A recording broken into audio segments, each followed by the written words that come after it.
so we beat on boats against the current, borne back ceaselessly into the past.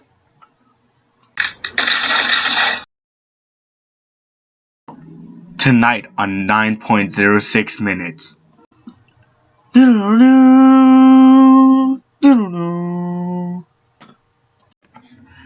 The compelling story of James Gatz, later known as Jay Gatsby, and how he went from rags to riches and became one of the most infamous bootleggers in New York. To retell his story, we have an exclusive interview with his closest friend and neighbor, Nick Carraway.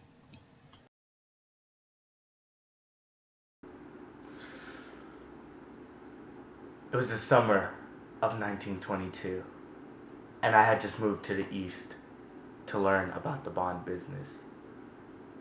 It was a matter of chance that I should have rented a house in one of the strangest communities in North America. 20 miles from New York City, there was a pair of enormous eggs. I lived at West Egg. My house was at the very tip of the egg. The house on my right was a colossal affair. It was Gatsby's mansion. But this story begins at a dinner party of my second cousin once removed, Daisy Buckingham, and her husband Tom. Daisy, darling. Hello, Nick, darling. It's been ever so long since we last met. I'm paralyzed with happiness.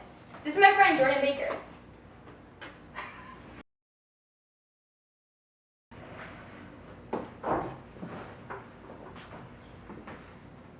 Hello, Nick. You must be the one Daisy always speaks of. What business are you going into? I'm going into the bond business. I've been reading up on it for the past few weeks. Oh, I've been reading something quite interesting as well. Have you read The Rise of the Colored Empires by this man Goddard? No, I haven't. The idea is, if we don't look out, the white race will be utterly submerged. It's all scientific stuff. It's up to us who are the dominant race to watch out, or these other races will have control of things. A political and historical expert, the 20s saw a spike in immigration that helped fuel racism and radical nativism. This ideology is captured in Tom's racist implications that Caucasians were the dominant race, while colored people are a threat to America and his way of life.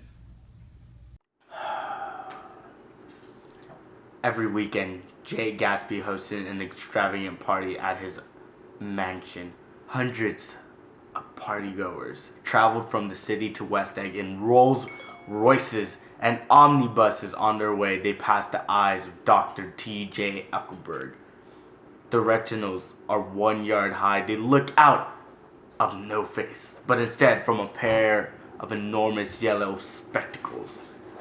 The people of these parts believe that Eckelberg's eyes were like God, constantly watching over them, seeing their sins. Past this sight was a valley of ashes bounded on one side by a small foul river. When partygoers saw the ashes, they were reminded of the sad lives of the people living there. Their moods, however, changed when they arrived at Gatsby's house. Oh my god, did you hear about Gasby? I heard there's this machine in his kitchen which can extract the juice of 200 oranges in half an hour. It's crazy. Hello, Jordan. Nice to see you. Oh, Nick, how are you enjoying the party? In this story, Gatsby holds expensive, extravagant parties every weekend and seems to have a limited swell. The 1920s were a great time for wealthy people like Tom Buchanan and Gasby, who were considered to be in the top 0.1%. In fact, when Warren Harding assumed office, he cut taxes for the America's richest from 73% to just 25%. After that night, Jordan asked me to do a favor for Gasby, who was still a mysterious stranger. She asked if I could invite Daisy over for tea, and if Gasby could meet up with her. Oh, hello, Daisy. Hi. Are you in love with me, or why did I have to come alone? Nah. So I'm a go to the restroom, guys. I'll be right back. I'm awfully glad to see you again. Yeah, so I had to use the bathroom too, so I mean, I can't believe he just went before I could. I mean, Tough. I want some cucumber sandwiches. I don't really like cucumber sandwiches. Oh, hello, sport. How is the bathroom? It sure is a terrific day. Oh, it looks like you guys had a splendid reunion. Oh, well, yes. I've been full of the idea of seeing her for like 5 years now. I'm a feminist and sociological expert. In The Great Gatsby, Scott Fitzgerald portrayed Daisy as an object. She was an object for men to desire, and she was made into an image by Gatsby, a token for him to attain. Daisy wasn't an actual person with complexity. She was an object. She was made into a goal. She was a reason for Gatsby to pursue success and wealth.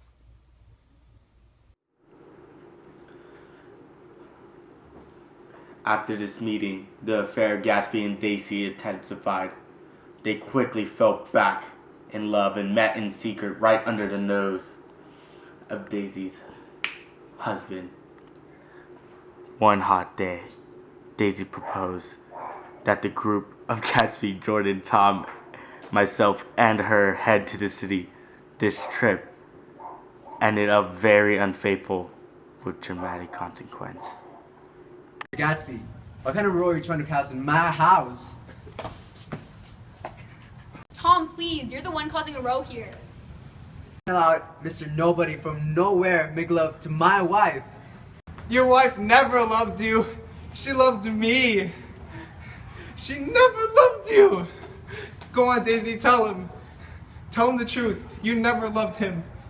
You love me. You want too much. I love you now. I did love him once, but I loved you too.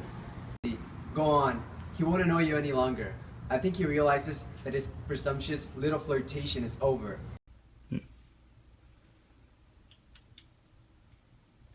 Gatsby wasn't born into money, like Daisy or Tom. He put on the facade that he was. Tom knows that Gatsby would never truly achieve that same status, and that's why Daisy always reverted back to Tom, despite Gatsby's great ambition. After this emotional conflict, Daisy returned to her husband's side. That night, Daisy fatally struck Tom's mistress, Myrtle, with Gatsby's car. Myrtle's husband eventually came for Gatsby to get his revenge.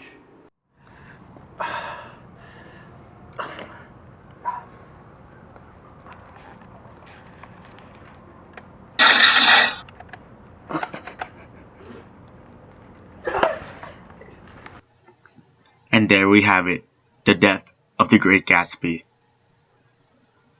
Tune in next time to find out what's really in your shampoo. I was your host, Lenny's Tom, and have a great night.